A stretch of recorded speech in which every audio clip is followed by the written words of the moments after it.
Welcome back, everyone. This is the Real Fitness and Performance Podcast, episode number 3. We're going to be talking about the variables of fitness. Last time, I brought forward a starter program, showed you the mechanics of it, and a little bit of what goes behind the thought process of it. This one's going to be a little bit more academic because we got to go into the main question we should be asking when we're training somebody or hiring a trainer, or even training ourselves, is what are we working on? How are we going to do it? And when do we do the things we do? This is the what.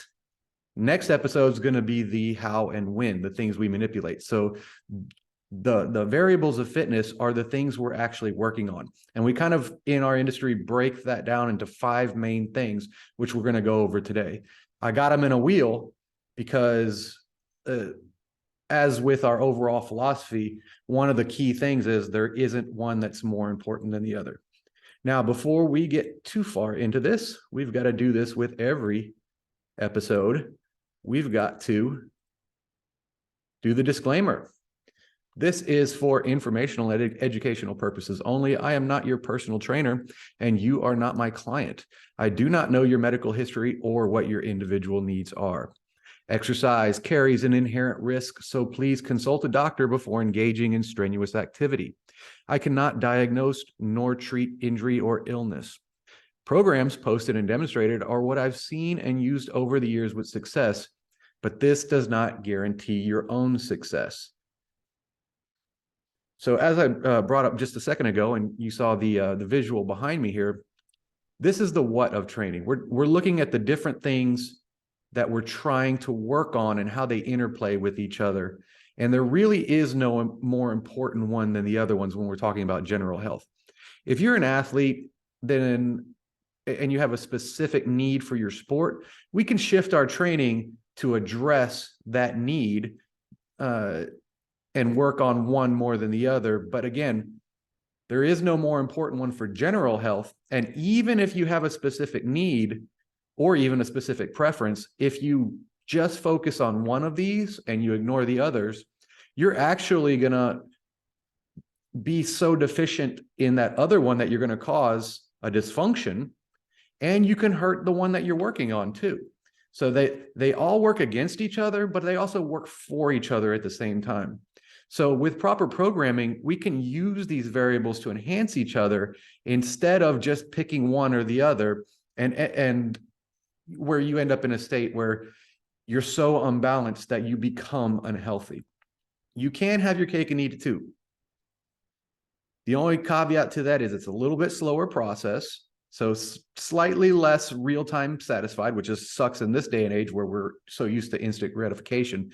But it'll be a little slower process, and you're not going to probably reach any extremes. But if you play with it right and you use them to enhance each other, you'd be surprised how good you can get at everything. Again, this is not jack of all trades, master of none, mediocre at everything. This is jack of all trades and pretty badass in every direction. And it takes a little finesse, and it takes kind of getting out of your own head and thinking a little abstractly, but we can do it.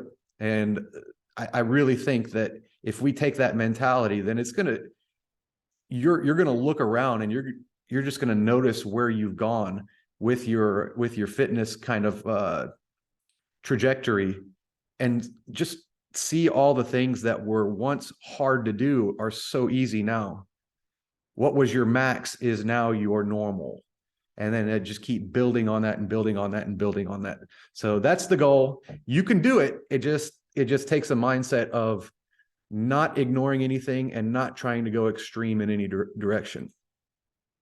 Now, the first one I'm going to go into is kind of, it's where we start. Again, none are more important than any other, but there are times to use certain ones or to focus on certain ones. Muscular endurance is kind of where we start because it's safer that way, as I went over in the last episode. Now, this is our anaerobic endurance. We're going to do, we'll go into the biology of our energy systems as a whole separate episode. It's one of my favorite lectures to give, and it's definitely on the docket. But anaerobic endurance means it doesn't need oxygen. It uses glycolysis as the process in which we break down sugars in our body to create energy. So everything's converted into glycogen. Glycogen's converted. The end products are pyruvate and lactate. You always hear of lactic acid. This is where you start to feel the burn, right? That lactate builds up, and it gives that sensation of burning in your muscles. So that's anaerobic endurance. When you're getting that burn, that means that lactate's building up faster than you can clear it, and it's a non-oxygen process. You can get it in aerobic exercise, but that probably means you started at too high of a pace, so that you're not clearing these byproducts as fast as you need to. It's your higher sets and reps. We typically think of this as your more bodybuilding type stuff, I would say. I don't want this to be confused with bodybuilding, but that's kind of more what it looks like. You're doing sets of 10, 15. Again, this is where we start with that starter program. Now, the underlying benefits of that, well, you're breaking down sugars. Insulin is the doorman to get, is the doorman to get you in the club. And insulin connects to the receptors on the muscle cell, and sugar gets shuttled in. So it's what lets you in. It's what lets the sugar into the cell. And the more your cell needs the sugar, the more sensitive it is to the insulin. If it's got plenty of sugars stored in it and you're not using them, then it tells that doorman, says, just, you keep on going. And I apologize for the phone there. I'm trying not to edit too much, so let me just silence that. Okay. So the insulin sensitivity is increased because you deplete the sugars in the muscle cell. So it sends a signal to that receptor that says, please attach to these because we need more. And not only that, when you deplete that on a regular basis, your body, when it adapts, think of it as it's sending a signal to the rest, to the adaptive systems, the hormonal spikes or the neurological spikes that cause it to get better and send more building blocks. It says, we've been depleted of these sugars for too long. Start storing more here. So again, even greater insulin sensitivity. So we're having an immediate effect there just by helping with our blood sugar levels with this higher rep anaerobic training. It gives the stimulus that makes your body want to store more sugar in the cell and less in the blood. Time under tension improves tendon and ligament size. We talked about this in the last episode. Tendon and ligaments take a long time to adapt because of just the structure, the nature of them, and how much blood flow they get. But we don't want the muscles to outpace the tendons. So if we start with muscular endurance training, our strength gains aren't going so fast because it's not as good for that, that the tendons and ligaments kind of lag behind, ultimately leading in a rupture or even, in best case scenario, a tendonitis or something along those lines. This is one of the differences in my training with my athletes than a lot of other strength and conditioning coaches, is I revisit what we call the general prep phase, which is similar to what I just showed you in the last episode, a lot more than other coaches do, because I want a healthy athlete. Performance is great, but it's the old JJ Watt. He can jump on a fridge. Cool story, bro. Are you on the field playing football? And he's injured all the time. Performance over health. There. I put health over performance. Yes, it's a slightly slower process, and it takes a little bit more suck in training because high rep sets kind of do suck, especially if you're strong and you're doing a lot of weight for high rep. But I want those tendons and ligaments to be as robust as possible when you produce the force with the muscle connected to them. Well, the tendons anyways, ligaments are bone to bone, but it's, again, slower progress, but better results in the end.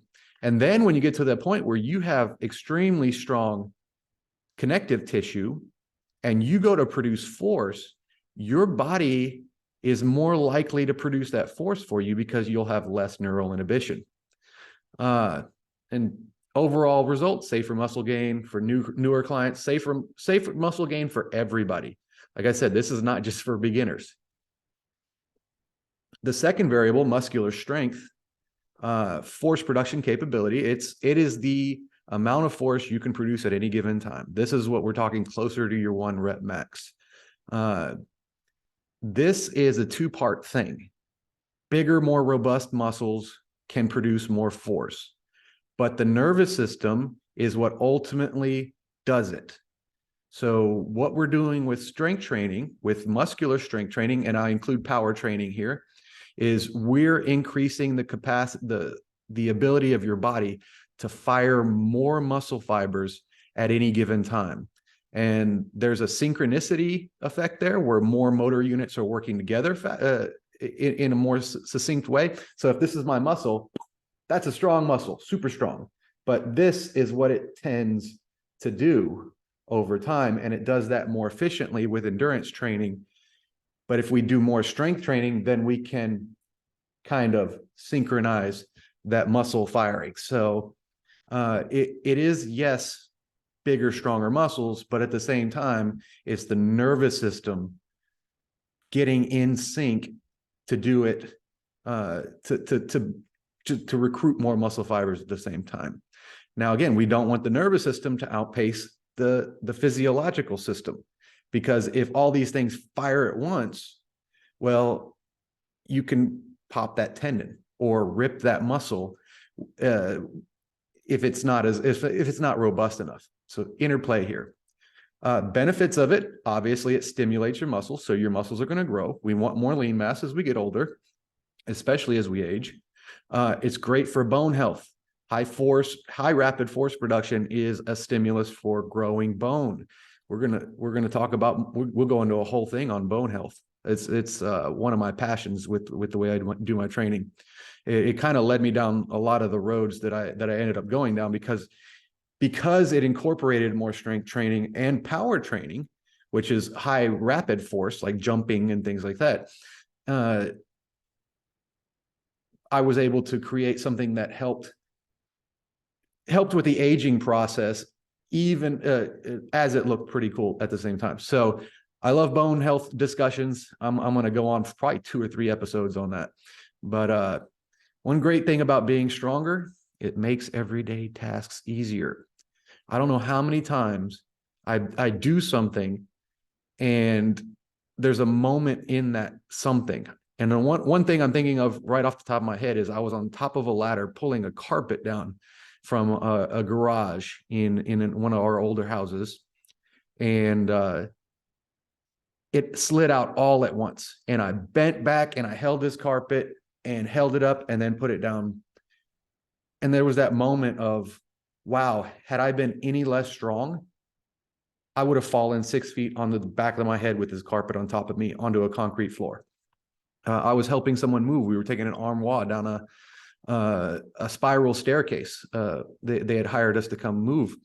And he was a kind of a power lifter type friend. And, you know, I'm not that weak. And we got about halfway down and that armoire tipped. And it was everything we could do to get it upright. Had we been any less strong, that would have been a $3,000 piece of furniture falling down that staircase, maybe with us attached to it. So, you know, being strong just makes you better at everything. And as we talked about, if you focus on it too much to the detriment of other things, you can outpace your tissue development. That's where you get so many of your muscle strains, your tendon issues, and joint issues as well. If it's never worked on, your endurance gains will plateau. So we just did muscular endurance. You get to your 15 rep max and you progress your 15 rep max to a certain point and you never change that training. Eventually you're going to hit a plateau. And then you need to do specific strength training to bump your underlying strength level up and then revisit the endurance training to now try to get to a new multi-rep max. So here's where as we get more of these, we're going to see more and more interplay. Now you also need base strength to do any given movement. This is where we get into things like mobility or proficiency in just normal everyday tasks. If it's my 1 rep max to stand up, then I'm going to end up in a nursing home because I just exhausted my ability just to stand up. And maybe I'll be able to do whatever I was able to stand up to do. So we need to keep a strength base so we can do the normal things in life for a lot longer, because everything's eventually going to decline. And the more of a base you have going into that decline, and the more you work on it, the slower the decline, you'll be able to have a higher quality of life for a lot longer. And I did get some permission from some clients to show some stuff. If I haven't talked to you yet and you have videos from when I used to train you, send them to me and give me that permission. This is one I did talk to, and I happen to have a video. I've got two clients' permission right now, and the other one, he's still got to send me some videos. But we talked about big and strong. Strong does not equal big. She's pretty skinny, and that's body weight and a half. Body weight and a half, and 5'8", so relatively tall. That's a long way for that to go, and that was her first time to hit that. So this is the Kelly show, since she's the only one I have permission from right now. All right, cardiovascular endurance. This is where most people want to start, and it's not a bad place. First of all you have to do is go buy a pair of shoes and strap them on and go for a walk. There's your start. It's aerobic endurance. So we talked about anaerobic endurance, aerobic endurance, not to get too detailed on this yet, but the main thing is it takes oxygen. Aerobic endurance means it needs oxygen, and it's not just about the heart. We have changes inside our body as well, such as increasing our mitochondrial density, which is what you hear that the powerhouse of the cell. It's called the powerhouse of the cell because it is the place of most of the activity with the aerobic endurance system. One glycogen molecule is almost, it's multifold time the energy released from it with the aerobic system than there is from glycolysis. So glycolysis is faster and more immediate, but it is so much less efficient. This is your fuel efficient car. This is your car that needs less gas to go the same distance because it is more efficient with its use. That's good, and it can be bad. But let's talk about why it's good first. The benefits: better cardiac output. Your heart is more efficient. If you do cardiovascular endurance, then every time your heart pumps, you get more bang for your buck. That's a good thing. No one's going to argue with that one. The more efficient heart is going to last longer, and not because it's not working as hard. And that's the heart itself, the heart muscle itself, and resistance from your vascular system and things along those lines. A better aerobic system helps you have faster recovery from all other training. You're aerobically efficient. You're using energy efficiently at rest. We're actually most aerobic at rest. That's why you get your training zones. Aerobic conditioning is the least intense of it all. And I know everybody thinks of the Ironman or the hard run, but the less intense your activity, the more aerobic you are. So, kind of wrap your mind around that as we go. Less fatigue during life and training. So what I mean by this is, we'll go back to one of the other ones, your strength training. You do your 5 reps with your heavy ass weight, and that takes a lot of energy. The better your aerobic system is, the faster you're going to recover for your next set. So you get back up and you can do 5 reps at that same intensity. Whereas if you were less aerobically trained, you might get back up for that second set and not be able to complete all the reps because you didn't recover the energy you needed in between sets to be able to perform the action again. When you're doing something hard, that energy you're using is basically in the muscle cell as it is.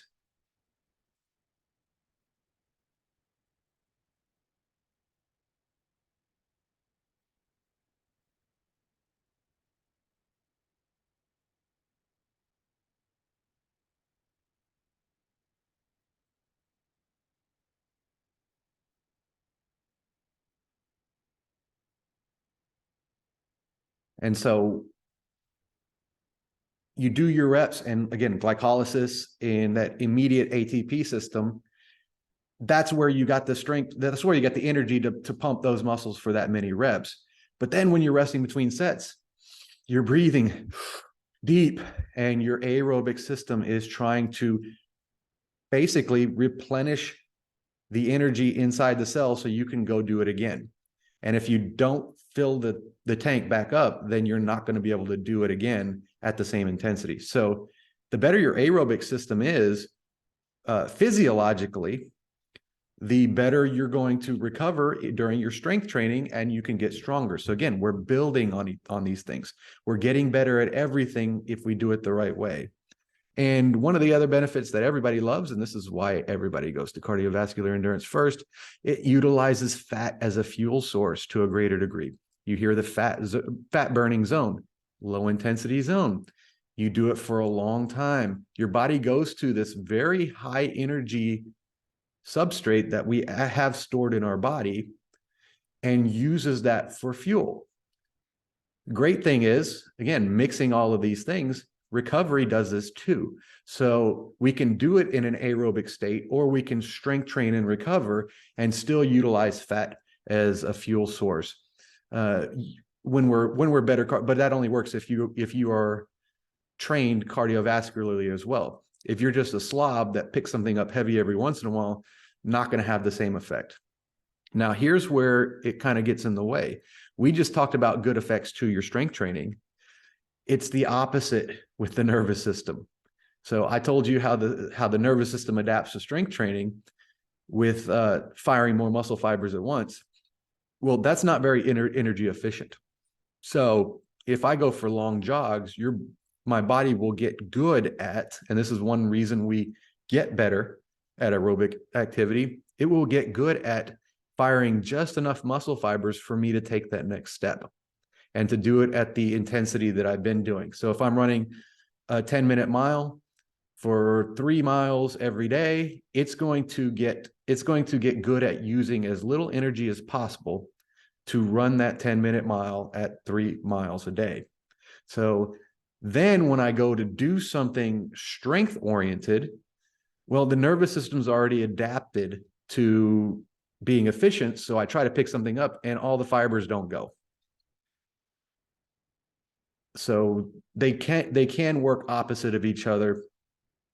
No system is perfect. There are trade-offs, but we have different methods for playing with these things to where you can kind of get benefit in both directions. And one of the methods there, circuit weight training. Circuit weight training, you get your heart rate up, but you switch your movements often enough that the muscles don't want to get efficient. So you can push with a certain intensity and the heart's still pumping, but the muscle cells, the nervous system is still stimulated to produce a higher force. Now, this is one of the reasons I do the things the way I do, because you saw the circuits in the last one. And even when I do my strength training, we never really stop. And you'll see that when we get to those harder programs. But at the same time, it doesn't have the exact same effect if we shoot back up to this. It's not just about the heart. There is a trade-off to that as well. And that mitochondrial density and those cellular level changes are more specific to what the muscles are doing. So trade-offs to everything. We're going to try to get the best from all worlds that we can without losing anything anywhere else. Mobility and flexibility. Flexibility is a necessary prerequisite for mobility because you have to be able to get through that range of motion. But mobility, the reason I use that word, is the ability to go through that under control, which takes a base strength. You have to have a strength to do the movement, as we talked about earlier, but you also have to have the flexibility to get to that position in the first place without something breaking. So obvious benefits here: reduce injury risk. If you are too tight to get to a movement and life forces you into that movement, like the carpet example, where I was bent in a real bad position on a ladder trying not to fall, had I been less mobile, the bend would have stopped earlier and a muscle would have ripped, or I would have hurt a joint, or I would have just fallen. So reduce injury risk in everything we do because you have that capability. Fuller range of motion allows for more muscle fiber stimulus. So when you're doing your lean tissue development, the more range stimulates more muscle fiber, which creates more growth. Fuller range of motion increases the energy demands for weight loss. You're going further. Work done is force times distance. The more work you do, the more energy you use. Now there is hypermobility. This is where it goes wrong. So you do need to do your flexibility work with a stability-based training. So whether that's doing your motion slowly or just doing your training in conjunction with some sort of isometric training as well. And on the next one, I have some examples.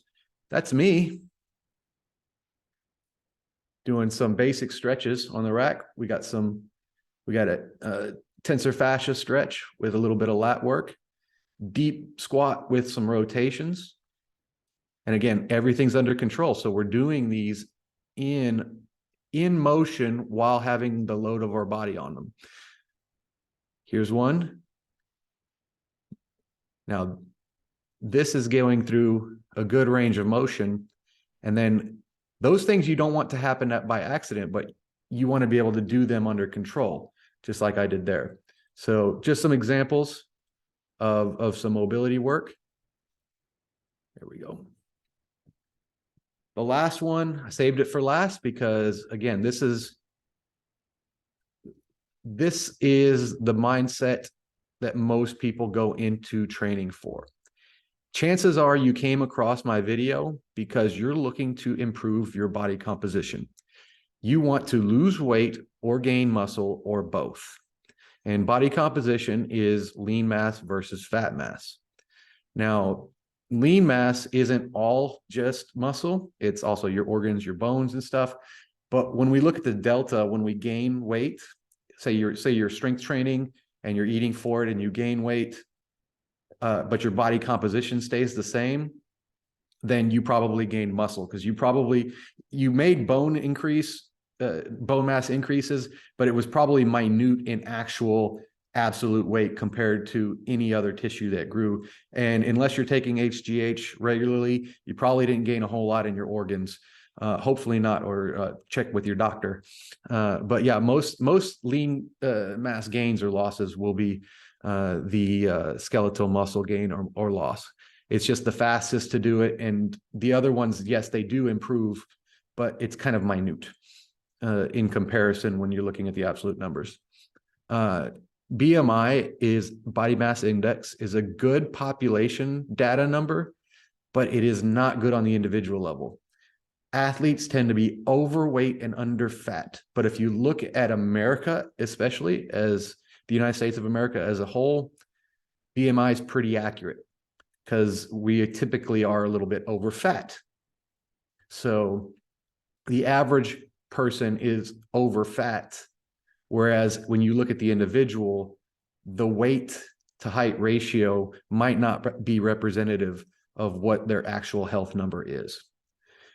This is where we synthesize nutrition and exercise. We can't do one without the other if we want to have a good number here. And extremes in either direction result in unintended consequences. I put the two examples here, bulking and cutting. Bulking is where you just eat and do muscle building training, and you just are in this huge caloric excess. Well, yes, you're going to gain muscle very rapidly if you're doing both correctly. If you're eating enough protein and enough calories, and you're doing a very solid hypertrophy program that you're working your ass off through, you're going to gain plenty of muscle, but you're going to gain fat too. The systems, it takes a real fine cut tool to gain a lot optimally muscle without gaining any fat.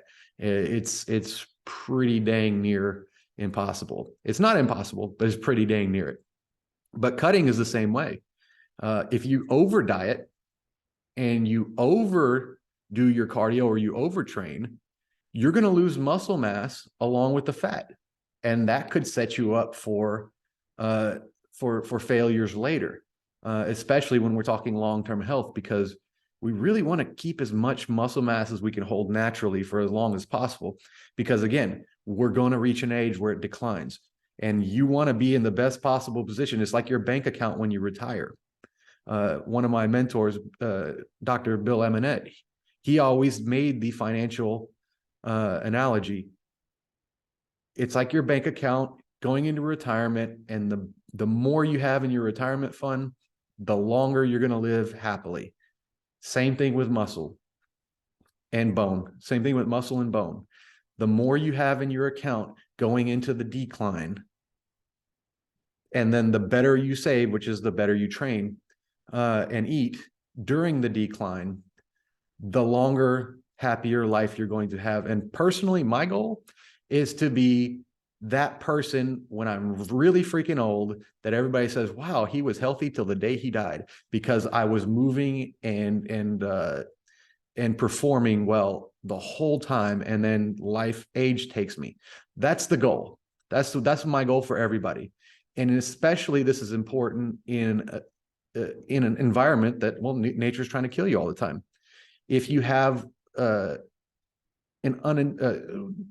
unfortunate event such as, cancer or something along those lines, you're going to have a more rapid decline. But again, the more you have going into it, the less damaging that is overall. And this is reflected in clients that I've trained before, post recovery from cancer, and it really does pay off when they go into it healthy. Go into an injury healthy, come out of an injury more healthy. Same thing with illness.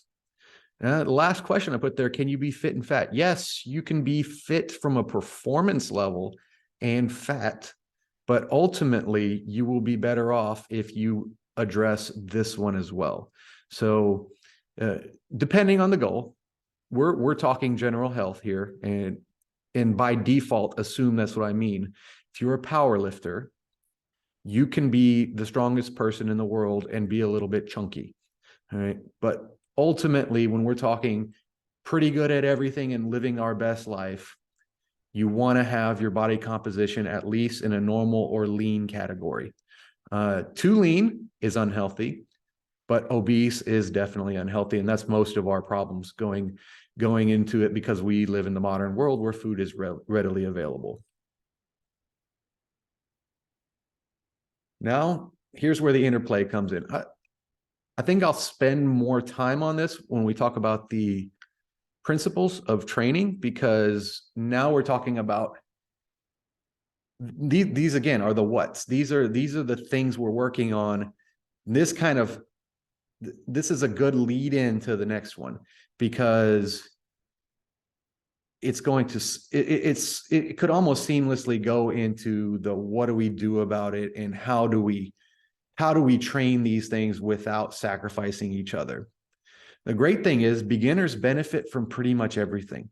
So if you got here because you're a beginner, or your client is a beginner, that starter program again is based on the fact that it's a safe way to introduce somebody to almost everything we do and work on all the variables, because even though we're not specifically strength training, they're gonna get stronger just by doing dynamic resistance. If their cardio sucks, their cardio is going to get better just because we do it in a circuit weight training fashion. So beginners benefit from pretty much anything. If you go from sedentary to a jogging program, your legs get stronger, even though jogging is the opposite of strength training. So that's the awesome thing. If you're a beginner, sky's the limit. Glad you started. Now the problem comes with, we train longer. If you start to focus too much on one thing, all the others will suffer. Neural synchronicity can make cardio hard, for example, like I said with the strength training example. If you're strong and all the muscle fibers are firing and you want to do something where you last a long time, you're expending extra energy that you shouldn't be using.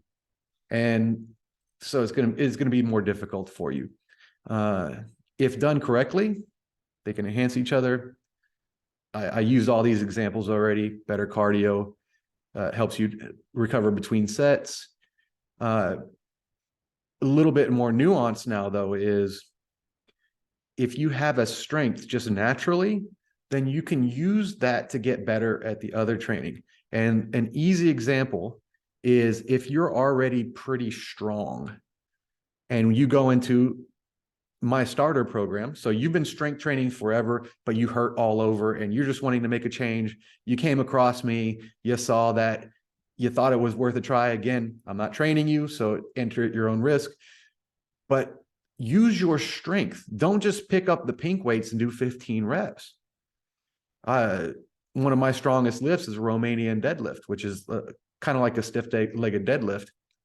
And when I get back to the 15 rep phase, I'm always dreading it because 15 reps at 315 or 325 is a long time with that bar in your hands, and your body is screaming.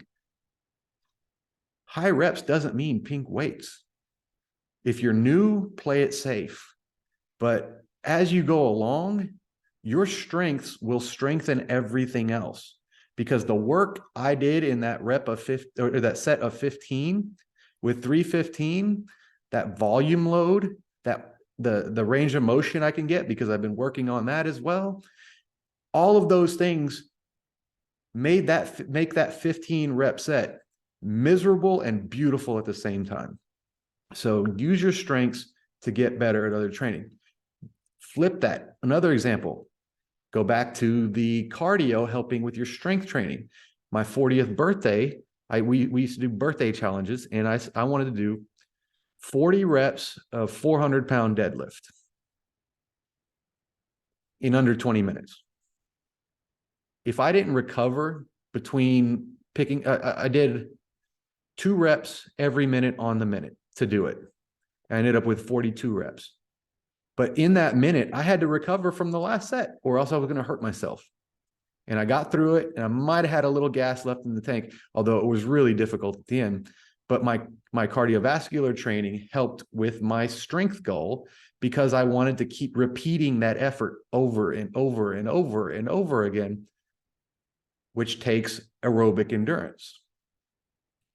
Now, one point that is going to be one of the themes of this channel: science is hard in this field. It's hard to blind to how you're training. So if you read the latest Yahoo article that says studies show cardio fixes everything. Well, there's too much that goes into it. And if you have your study subjects, first of all, we have the Hawthorne effect. So anytime I study somebody, they know they're being studied, and automatically their behavior change. So maybe they join this study and they're in the cardio leg of the study and they started eating better. Well, now it just ruined the whole experiment, because I'm trying to study weight loss with cardio exercise, and all of a sudden they used to be eating Big Macs and now they're eating salads. Of course, they're going to lose weight.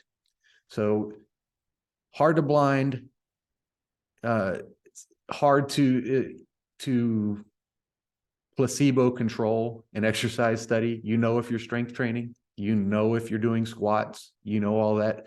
So difficult field to study.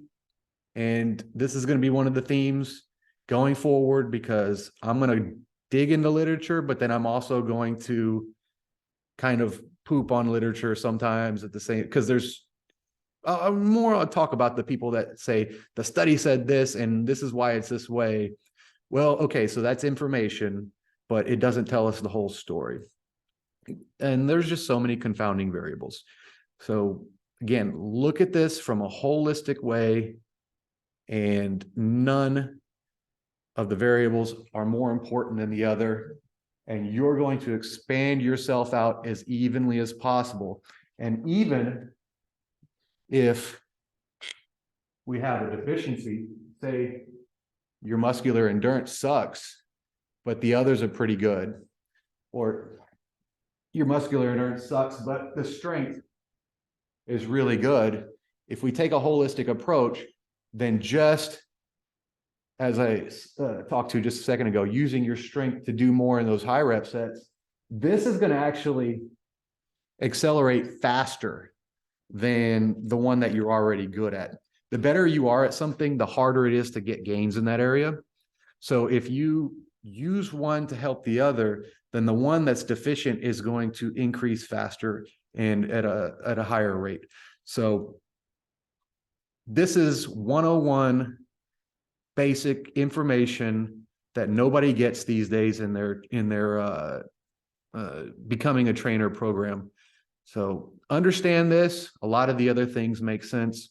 On the next episode, we're going to go into how we manipulate these things. We touched on a couple things, but there are principles there as well. And we're starting broad and then working to the narrow. So we're going to start with the broad principles, and then you start tinkering with them and playing with them to help you fill in your deficiencies. And maybe you'll start feeling better and training better and start liking the process a little bit better as well.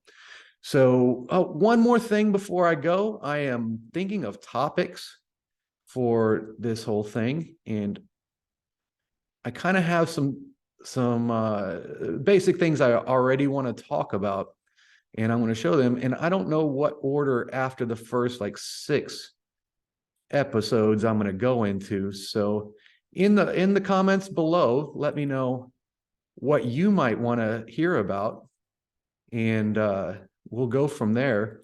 But let me share this with you. All right, so we've already done the intro. We did the starter program. We just did variables of fitness. We're going to do principles of fitness. Basic nutrition, I want to get out before the end of the year for those that are coming across this in their New Year's resolution type search. But here's a bunch of things that I want to talk about that are in no particular order at the moment. So pause this and take a look and see if there's anything that you really want to see first. And in the notes below, add something if you have an idea or you have a question. And definitely always ask questions.